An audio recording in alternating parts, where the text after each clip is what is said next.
if you're at a larger organization and you're looking at getting hired for a role or you're looking for a new job, I think it's really important to stand up for yourself at the beginning of that job interview process and say, this is what I need in order to make sure that my health and my well-being is met. Because if your health and well-being starts to diminish, then everything kind of goes with it. Welcome to Higher Learning. I am your host, Oz Rashid.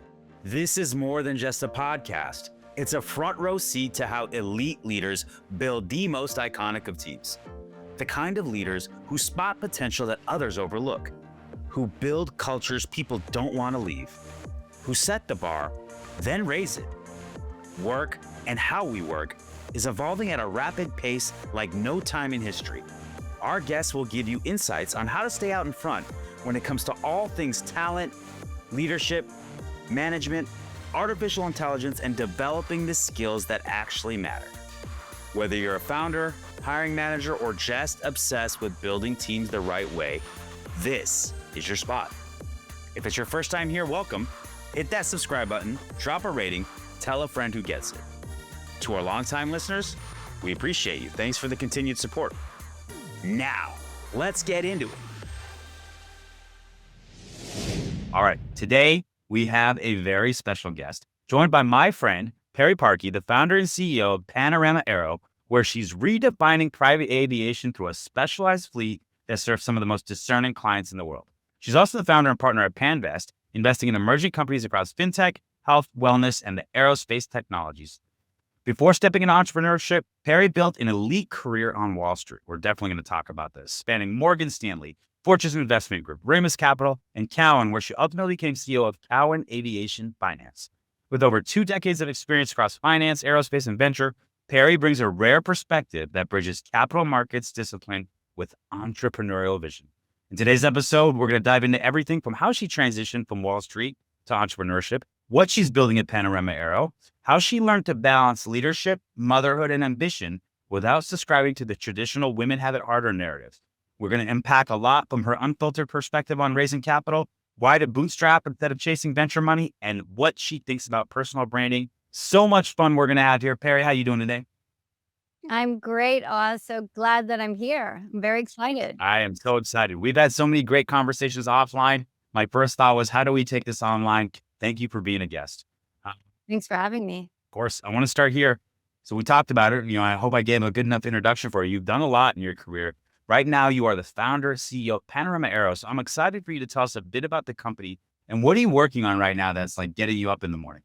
So I'll give a bit of background. So I set up Panorama Aero in 2018, and this was my foray into entrepreneurship. As you mentioned, I had a career on Wall Street, and always in the back of my mind, I knew that I wanted to work for myself. I had my opinions on how I wanted to do things. I saw opportunities in a variety of industries, but aviation was an area that I had always invested in from the beginning of my career. And it turned out as an opportunity, starting it first at Cowen when I was working at Cowen and started Cowen Aviation Finance, and then ultimately doing a management buyout and setting up Panorama Aero.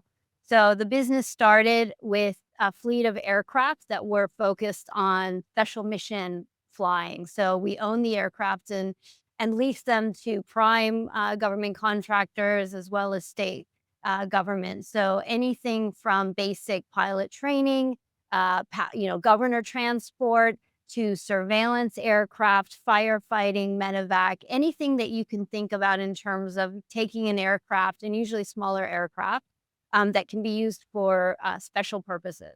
So that was the genesis of Panorama Aero. That's still the backbone of what the business it consists of.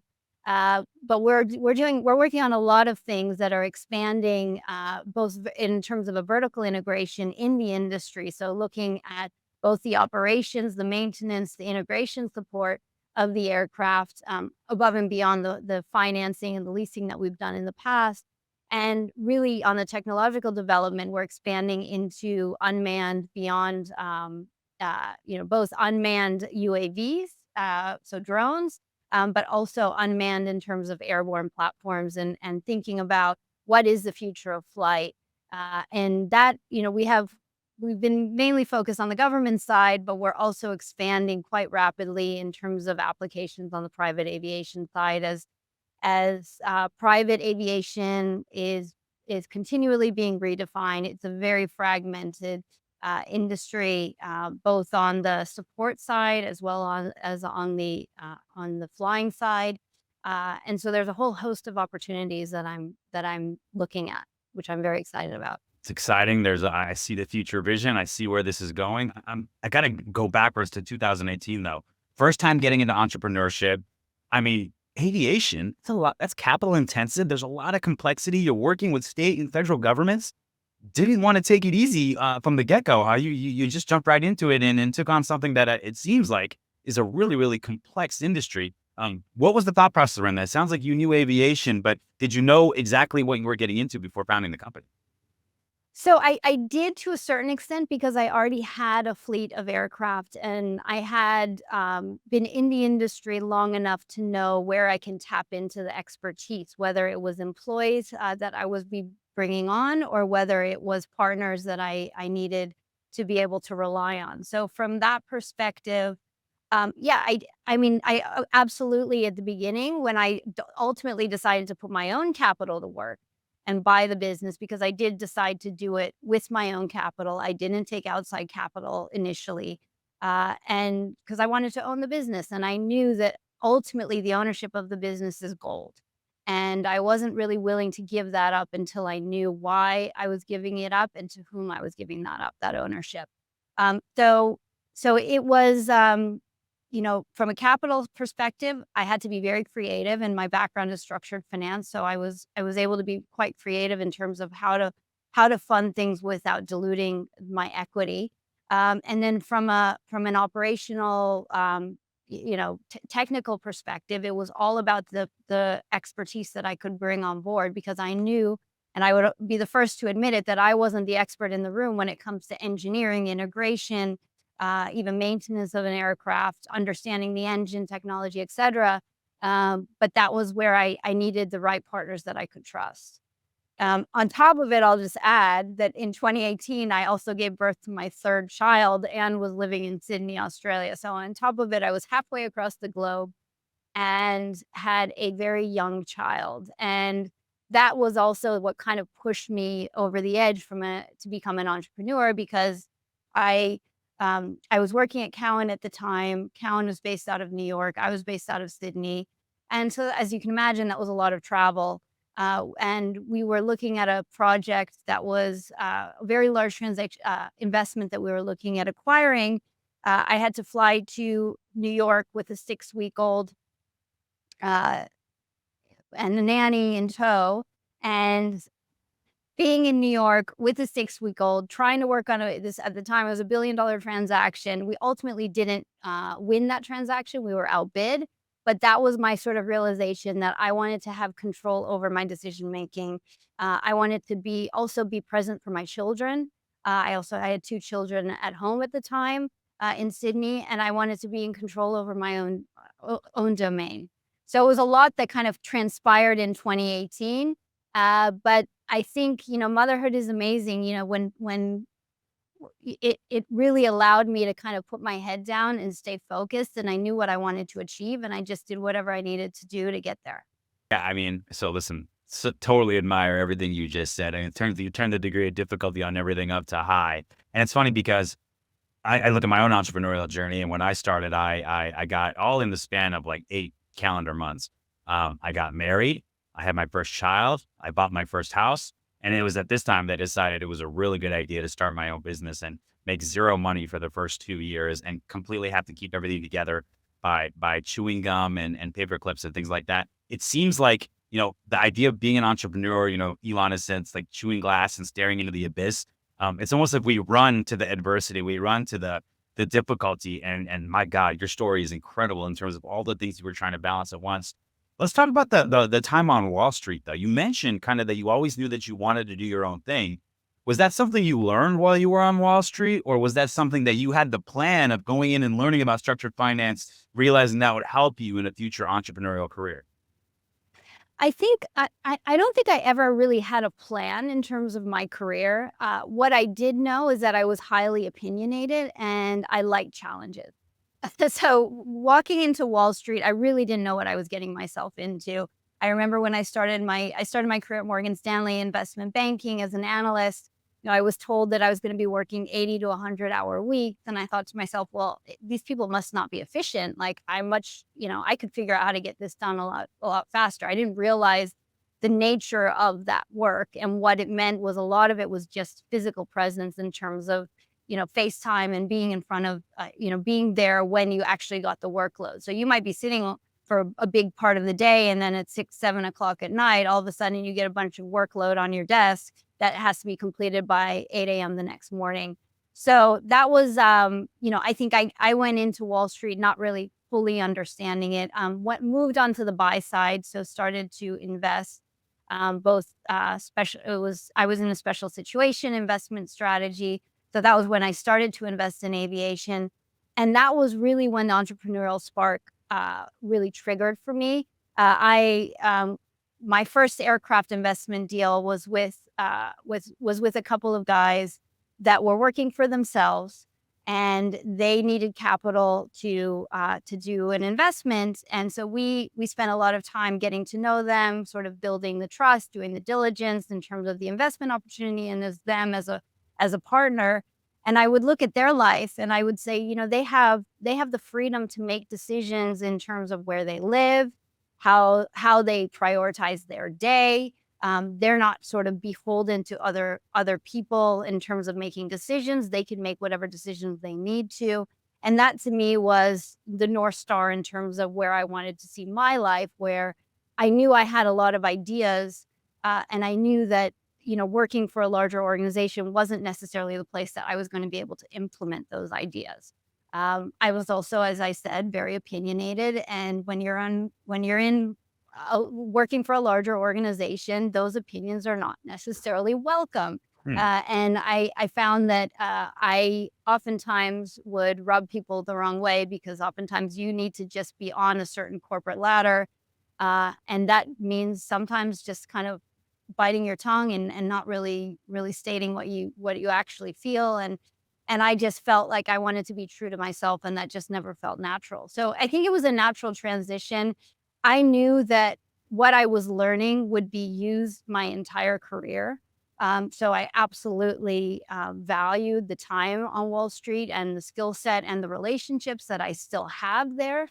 Being able to call in, whether it's advice or in terms of capital needs or whatever it might be, that certainly was a time that I would not replicate or replace or change.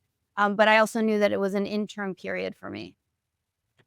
I really love how you pulled back the curtain there a little bit on the, because we've all heard the Wall Street 70 to 80 hours a week. And I got to be honest, I thought the same thing. I'm like, well, I probably just not being very efficient. And now you kind of gave me something I'd never actually heard before in terms of the timing of the work and when it has to be turned on and when that could happen. That makes a lot more sense. I also love to hear a little bit about your experience in the more corporate structures where, to your point, male or female, speaking out against what you see doesn't necessarily equate with moving your way up the corporate ladder or being seen as a good corporate citizen. So I think you made the right move. I think I made the right move because certain, mover and shaker type attributes that I think we both have are more, less confined in a box and more like a blank space. So I think you made the right move, and I'd love to hear that. Let's talk a little bit more about this. So tell me if I'm wrong here. I can't imagine in your cohort there was a ton of other females on Wall Street. Is that a fair assessment? You had to have been in the minority. Is that fair? Well, it's interesting. So at Morgan Stanley, they made a point, and this was in 2002. They made a point that it was going to the analyst cohort started 50-50. Wow. So there was literally 50% women, 50% men. And so that cohort was how it started. And every year that number changed, and there were less women and less women and less women. So by the time, generally it was a sort of 2 to 3 year analyst program. Some people moved on to associate. By that time, I don't know exactly what the ratios are, but my guess is it's kind of, went from 50% down to 30% at the associate level. And then you got to the age where women started to think about families and getting married, and then the number just went down even further. So I would say, at the beginning of my career, it was even, and then by the time I was about 27, 28, yeah, there were not a lot of women that were left that were kind of doing the intensity of, they might have had other roles. They might have stayed with the, investment bank or similar investment banks, but they might have gone into what I'll say is sort of lighter, more, touchy roles that didn't require the intensity and frankly, the stress that, being an investment banker, being an investor on the, on the buy side required. I'm super impressed to hear that. Quick aside, Morgan Stanley has been a big client of ours for many, many years, particularly up in New York, and we worked a lot in technology. And I remember we sat down with the head of diversity for the entire organization back in, I want to say, 2016, and they had brought in a bunch of different talent partners around how do we continue to bring diversity into our organization from all different perspectives. And we actually won a bid around a program that we put together to bring in more female or people of color into the technology organization. So I can say that sounds like even in 2002, they were making that, they were starting at the top of the funnel. And then to your point, there's kind of that natural attrition as things change over time, that happens. And so what I'm interested in talking about with you is, okay, so you were obviously, later on in your journey, somewhat in the minority, right? You were a mother, and we all know that sometimes like the typical work schedule doesn't always coincide with being there for your children and being a great mother. And I've met a lot of very successful women who have built careers with that chip on their shoulder, saying, I know I'm going to have to overcome X, Y, Z, or I know I'm not going to get the same benefit of the doubt as Jimmy or Bobby or whatever it may be. And they've used that to really drive their career. And what you and I were talking about is that you don't necessarily buy into women have it that have it that much harder, or you never bought into that belief. Can you dive into that a bit deeper for me and tell me what that's done for you? So I never really thought about the fact that I was a woman, in terms of being treated any differently. And, it started from the beginning of my, when I started working, I wanted to do the hardest industries that I could. I didn't want to do consumer. I wanted to focus on technology and fixed income and structured products and areas that I thought were, basically the most hardcore. And I think I thrived off of that. I would say, I did find that there were times like, I was sitting on the trading floor, my assistant, who happened to be exactly the same age as me at the same time, and we looked similar. The people would oftentimes come to me and say, oh, well, can you schedule such and such meeting? And I had to explain, well, no, it's actually my assistant who's sitting next to me on the trading floor. But then I made slight adjustments. Like I would wear a blazer. I would look a little bit more professional. I would kind of make sure that I had, that it was clear to others that they needed to take me seriously.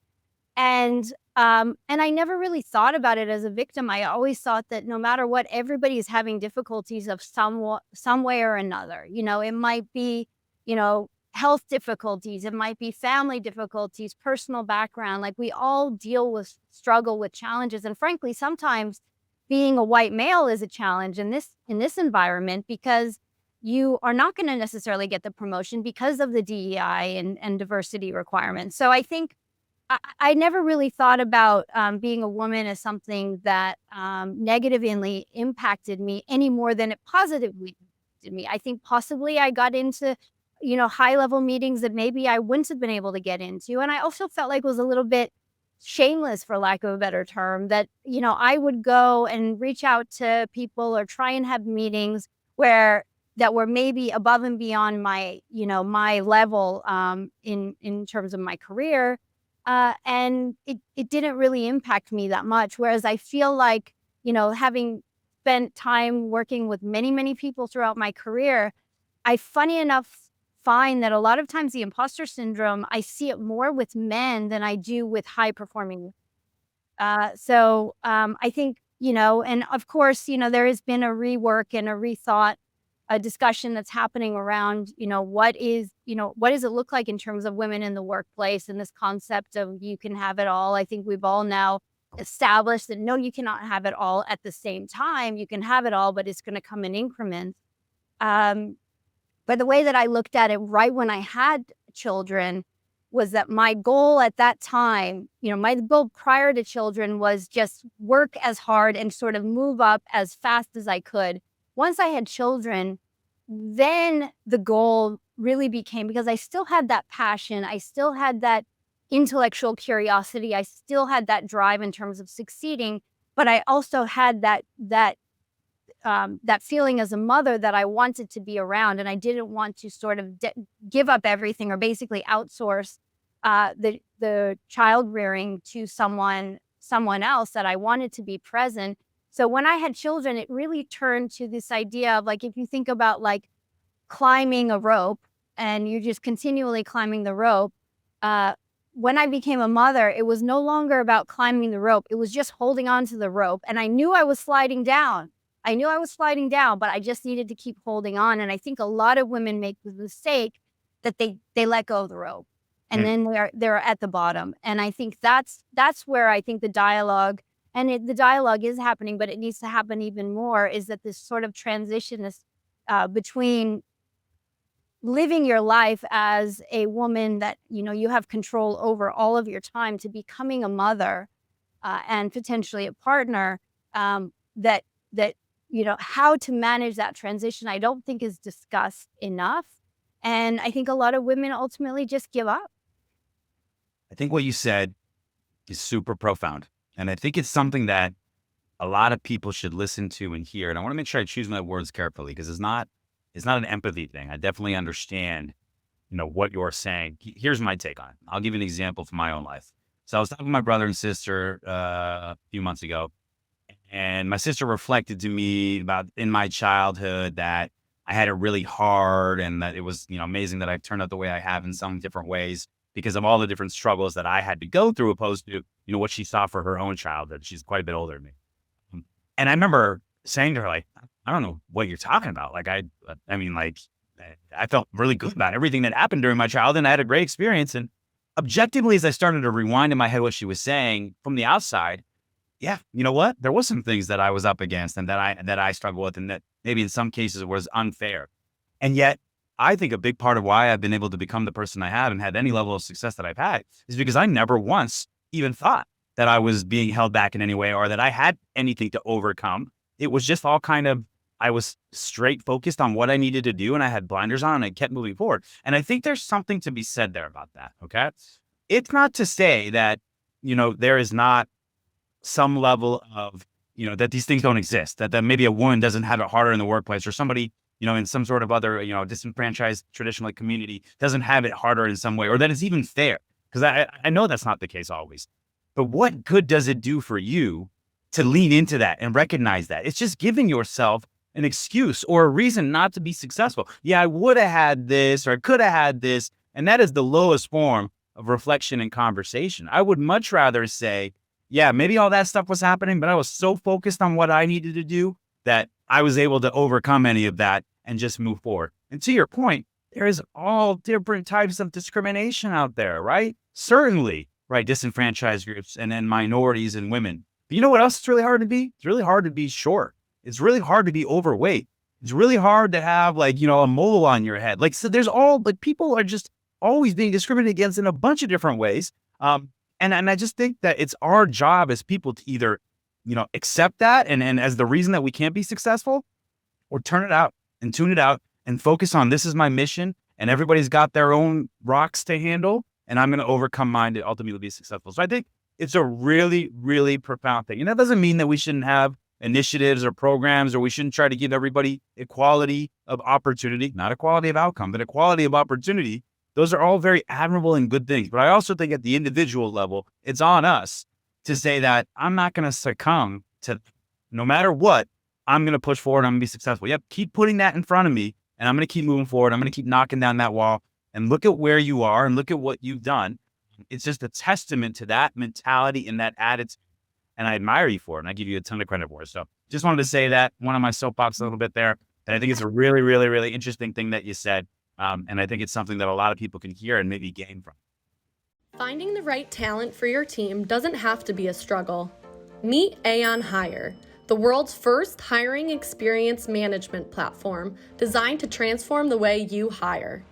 Powered by AI, Aon Hire takes the hassle out of every step in the process. From smart resume analysis to customized interview questions, it saves you time, money, and effort. Plus, with real-time insights from every interview, you can quickly identify top candidates, reduce turnover, and stay on budget. And forget about note-taking, Aon Hire takes care of that for you. Ready to revolutionize your hiring process? Visit aonhire.com and get started today. Now let's talk about this, taking a little bit of a different route, okay?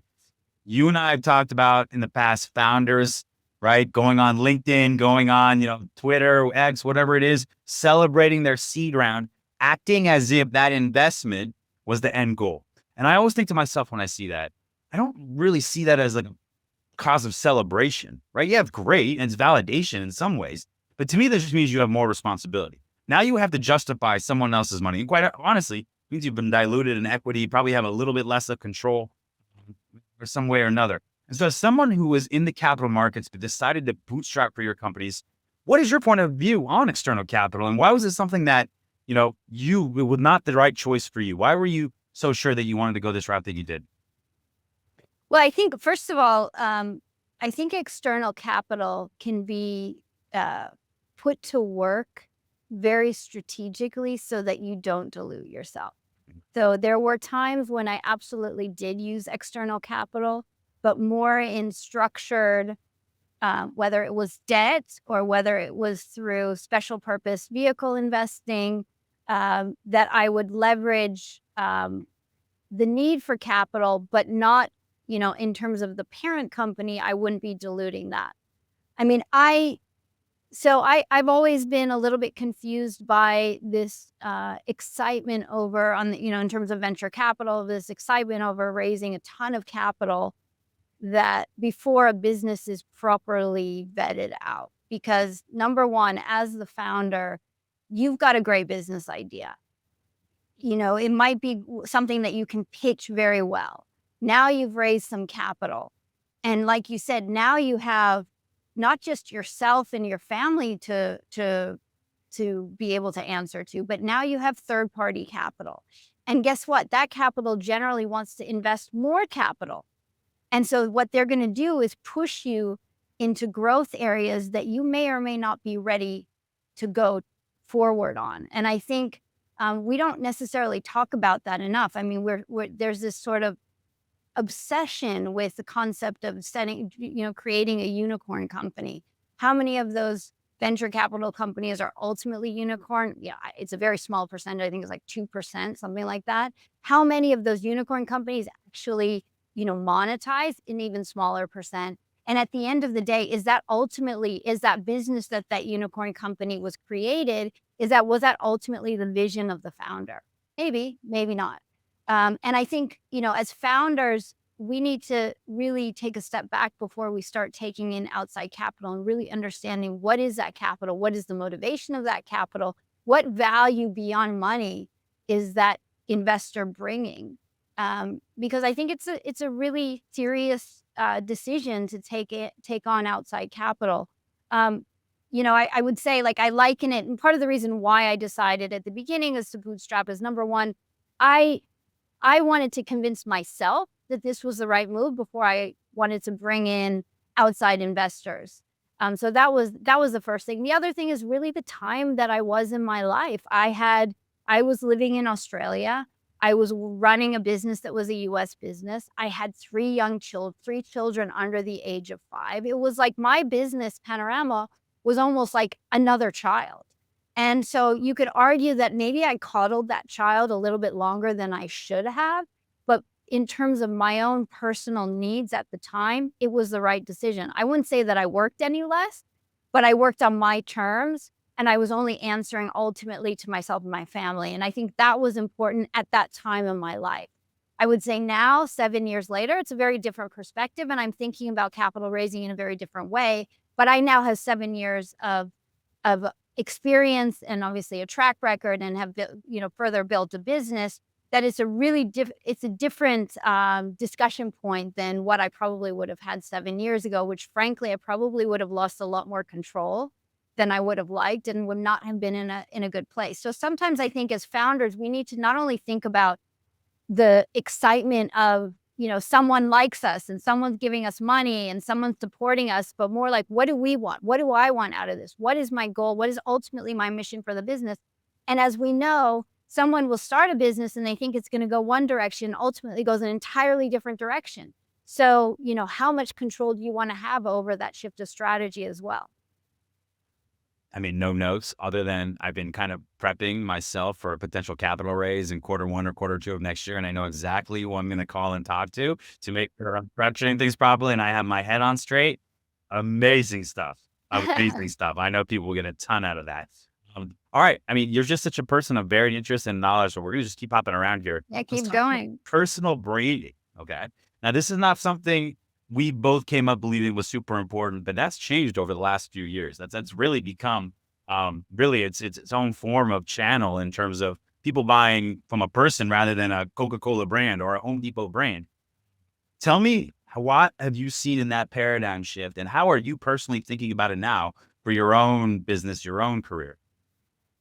So it's funny. I mean, I was a business major at the Haas School of Business at UC Berkeley, and my only C that I ever got this school was in marketing. So that's where we're starting. I never thought of it as anything that was of value. I obviously didn't work in in an industry that I needed to think about marketing. Where I started off, it was put your head down, build the best model, put the PowerPoint presentation together. It was never a concept of, and God forbid you like stuck your neck out and you were identified as an individual. It was that was not anything that was ever celebrated or focused on.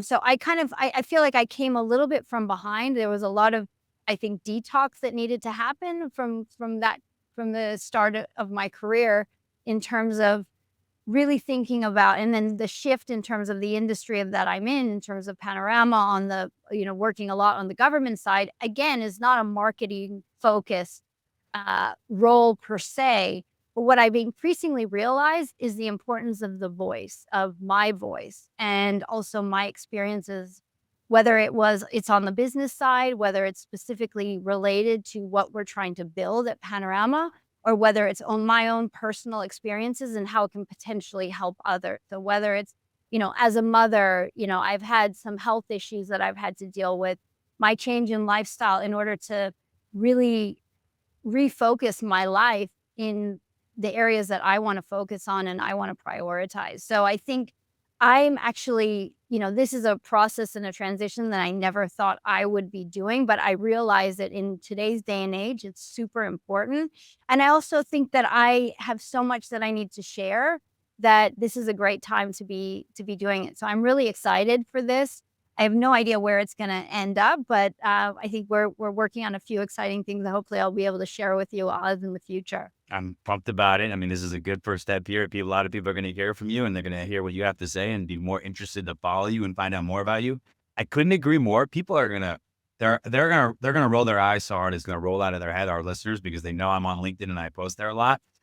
I was the same way as you a few years ago. I always felt like as a founder or CEO, if your best skill was marketing, that you're just kind of full of shit at the end of the day, Yes. right? Like you were Yeah. all about that sizzle, not about that steak. Yeah. And I got to be honest, to your point, I kind of like kept my head down and said, I'm not going to really like get too involved in that. That's not my thing. Until I was pushed by my own team to really start to put myself out there and be the face of our business, which helped us all in a lot of different ways. And I started to see the results of that and the repercussions of that. And it's something that I wouldn't even say I'm 100% still comfortable with. I really want to be authentic, especially in this age of AI. I really want to say things that I only believe and that I really eat.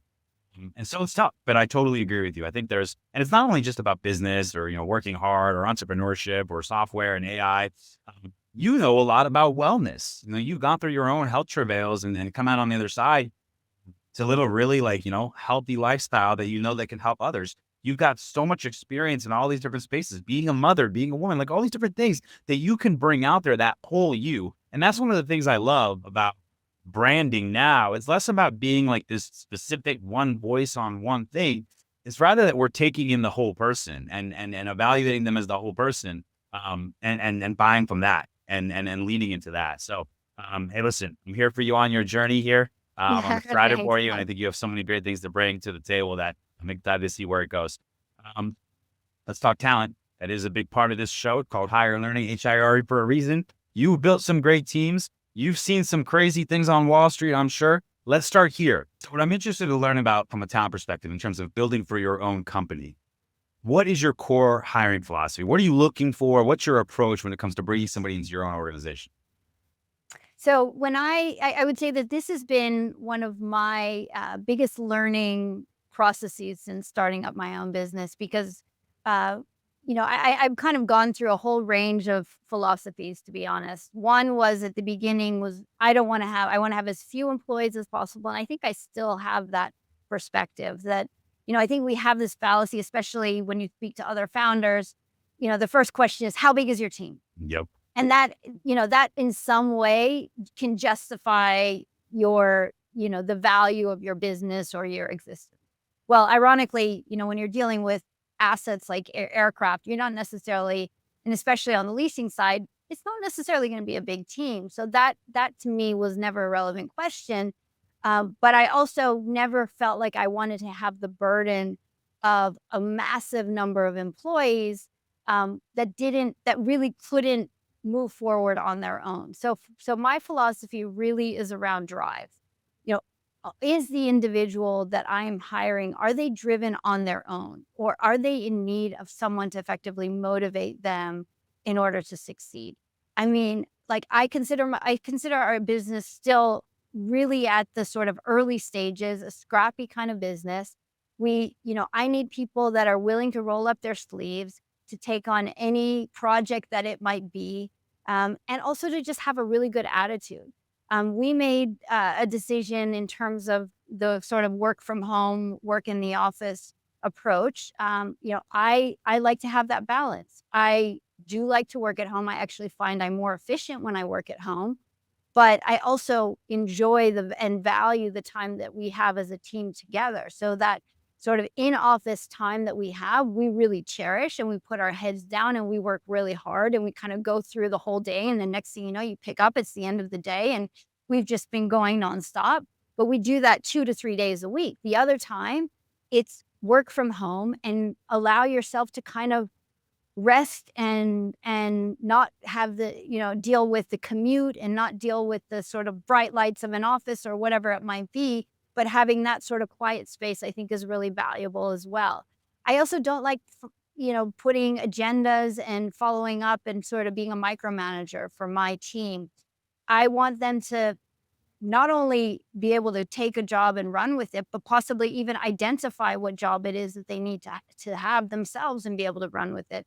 And I think that takes a level of experience and sort of self confidence and like some level of entrepreneurship as well. So my team, I would say, is that we're small, we're nimble, we're scrappy. But I also like to make sure that everybody's happy and can also have that work-life balance, which I think is super important. I don't care how old you are, but I think having dealt with health issues at the beginning of my career in my 20s, I think a large part of that was I just literally never left the office. I never had time for self-care. And, back in the 2000s, self-care wasn't even a word, I don't think. So I think it's changed a little bit, but I think if you're at a larger organization and you're looking at getting hired for a role, or you're looking for a new job, I think it's really important to stand up for yourself at the beginning of that job interview process and say, this is what I need in order to make sure that my health and my well-being is met. Because if your health and well-being starts to diminish, then everything kind of goes with it. And I think that's the ethos that I have with my company.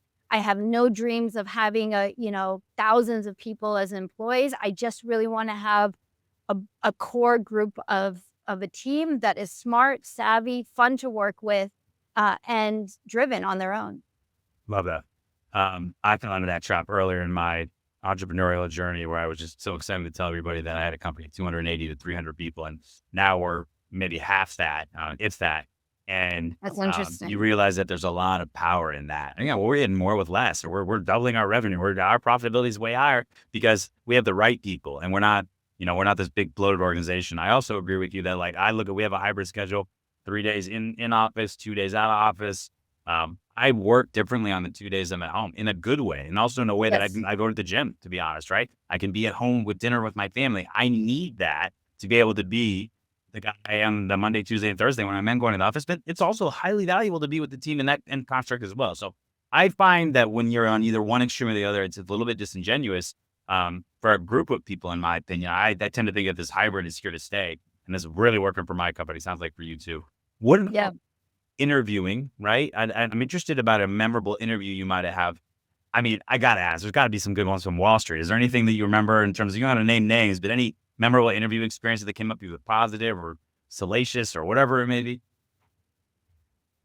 I remember, so when I started interviewing for my first job, I was interviewing. Had decided I wanted to go to Wall Street. I was living in California. I went to Berkeley. I was also a gymnast at Berkeley, so I had a full scholarship, which is another topic we can talk about in terms of hard work. Yeah, you're the most interesting woman on the planet, and this is incredible. Okay, keep going. Yeah, so in college, I was basically balancing 40 hours in the gym, competing. We were in at the time it was Pac-10, so we were competing, up and down the West Coast, and then I was also a business degree, major. So I was kind of balancing almost like a job with school at the same time, and my job being athletics. And my first interview that I had was, I remember, with a big investment bank. And, one of the questions they asked is, oh, well, your GPA, you don't have a perfect GPA. I said, no, I don't. And they said, well, you were a gymnast. I said, well, part of the reason is I was working and out and traveling, and 40 hours of my week was dedicated not to academics. And they said, well, if you could go back and you could change that and have a perfect GPA, would you have done that? And my answer was very easy. I said, absolutely not. Because what I learned as a gymnast and the grit that taught me was more important than anything I could have learned in any classroom or sort of excelled on a particular test or whatever it might be. There's things that absolutely were sacrificed through my athletics. I don't know if I would wish that on my children. I think if they decide to go the athletic route, that's great, but I certainly wouldn't push it. But what I learned at a very young age, in terms of multitasking, in terms of failure and how to come back from failure, Discipline. discipline, diet. I mean, taking care of your body, sleep, everything. Like what I learned there, is it basically dictated the rest of my life. Now, interestingly enough, I don't think that was the answer that investment bank Did they you get the wanted, job? because they wanted. No, I didn't. Oh my God. They did not. I don't think they wanted to hear that. And I think there's a bit of this fallacy of perfection. Perfection, well, why wouldn't you want a perfect GPA? Why wouldn't that be something that you absolutely want? And I think there is a fallacy there, that we need to really like look internally and decide why would that be the case? I think there is this obsession with perfection. I think Instagram, especially as a woman, like this focus on like everything is working great, everything is perfect. Let's not show our vulnerabilities or where we've had to struggle. I think that's that's not real life. And so that was, I think, probably my most interesting. That's their loss. You Yeah, I that love your answer. I love your answer for this reason, including for investment banking and Wall Street, right? Competitive fire, discipline, willing to put in what it takes. Like those are all qualities that I would want in somebody that I'm bringing into my firm. In addition to, having good academics and being strong intellectually, which obviously you are, their loss. Because ultimately, now yeah, they can look back and maybe. they can listen to this podcast and be like, we really messed up, man. I know, exactly. I just remember, if I could remember their name, sure. What is the favorite question you like to ask in an interview? I'd like to ask people where they'd like to see themselves. I know it's a pretty generic question, but I think, where do you see yourself in 5 or 10 years? I like to see what is really driving a person and, what they want to achieve in their lives. Because once I know where they want to go and what they want to achieve, then I can help to solve the possibly the route for them to get there. Love that. And I'd be remiss if I didn't bring it up. You brought up the Pac-10 earlier. Very familiar. My brother went to Berkeley. I went to the University of Arizona. So let me ask you this. If I asked you to think back to the best hire you've ever made, does anybody come to mind? You don't have to name names, but I'm just interested if anybody comes to mind. Yeah, I have a few people that I have actually recently hired that have really, I would say, rounded out my team and really brought a fresh set of energy Okay. that I didn't have before. Did you know it So, in the interview, or was it something that you were like, well, we'll see, and then it just worked out better than you knew? no, it's funny. I always go with my gut. I've always been led by my gut in everything. Anytime I haven't gone with my gut, it's not worked out well. So when I interview, it's 100%. I know within 5 minutes whether this is gonna be a person that is gonna work or not. And I've always, I would say that it's pretty automatic. Whether ultimately the role will work, then that's a little bit of a different situation. But yeah, I would say I know right away on, and I'm probably not one that's listening to necessarily the answers that are being given when I ask the question. I'm feeling the energy, and I'm feeling whether there's passion there, whether there's interest, the eye contact. It's more of the kind of physical display of interest than necessarily the person who said the absolute right answer. Love that. How's my energy and eye contact? Your energy's great. You're Okay. hired. Hired. All right. See you guys. They're starting a new role at Panorama Aero. All right. Exactly. Last couple questions. Are you reading anything right now? Or you read anything recently that you'd recommend for our listeners? Oh, that's a good question. I have actually been, probably off topic from your podcast, but I'm really delving into spirituality a lot deeper, uh, and and I think it's really thinking about us as a whole person, and really our purpose in life and my purpose in life. And so I would say I've actually been reading the Bible, and spending time. This is a Uh, first on the show. The book you recommended yeah, is the Bible. I love this. yeah. Keep going. Yeah, and just thinking, I think reminding ourselves of our history as humanity.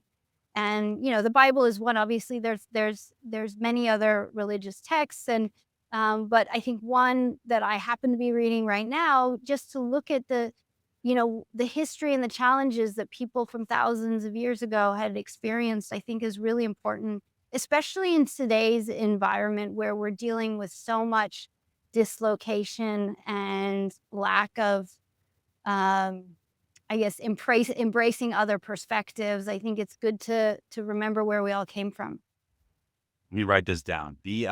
Okay, I want to make sure they have this on Amazon. You can put this on LinkedIn, but there you go. Listen, we talk about everything on this podcast. I love that. Great answer. All right. Last question from me. If you had to give 20-year-old Pari any bit of advice that you didn't know then, but that you know now, go back in the time machine. You can tell her face to face. What would you tell her? I would have probably said go with your gut more often. So sounds like when you haven't gone with your gut, you've regretted it.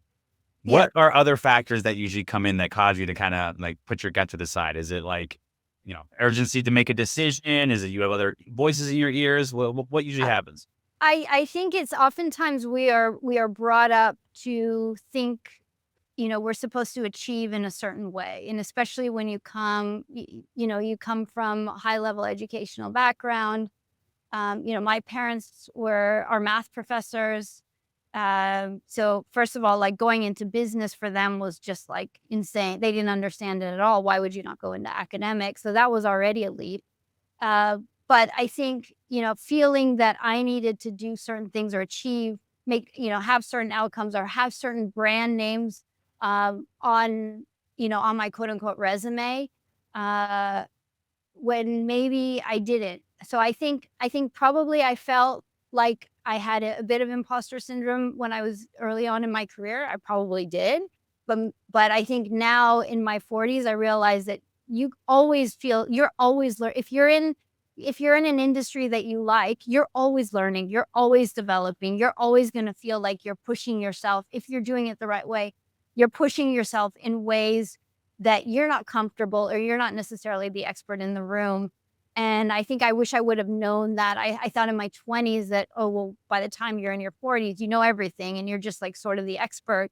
And yeah, maybe if you kind of stay in the same thing and do it time and time again, but if you're trying to evolve, or if you're in an entrepreneurial environment, and frankly, today everybody needs to be evolving. I mean, we didn't really talk about AI, but we all need to be rethinking our roles. That we're it's okay to be, not have the experience and be fresh, and it doesn't really matter what age you're at. So I wish I would have done that a little bit sooner in my career, to be honest. Yeah, I mean, beware of experts. I mean, what the one thing that will humble me faster than anything is no matter how much I think I know about a topic, the amount I don't know, or the people that know more than me is exponential. It's infinite, right? And I always try to take that learning attitude to everything, and that I have, even if I feel like in talent, I'm very well versed, or in AI, I'm very well versed. There's always so much more out there that I know just a granular aspect of it. And that's how I keep improving day to day. And it's funny you made the comment about, you're 40 and you're kind of set in your ways. And I think the people that stagnate, the people that don't grow, the people that, don't even have the fulfilled lives that they want after 40, those are the ones that maybe have that kind of static mindset. But if you have a dynamic mindset, you have a growth mindset, you have the ability to know that you can learn, not just learn, but you can learn from anybody and everybody.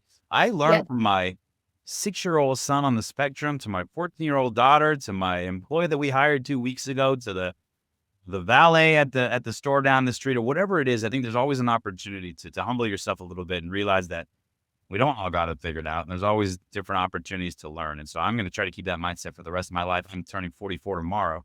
And I hope that, you talk to me again in 30 years and I'm still learning day to day, because I think that's such an important aspect of my life. And it sounds like yours too.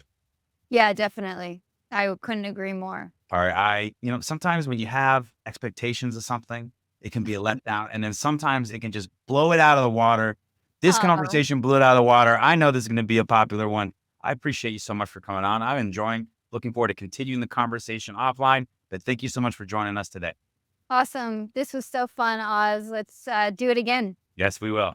Thanks so much. Bye. Bye.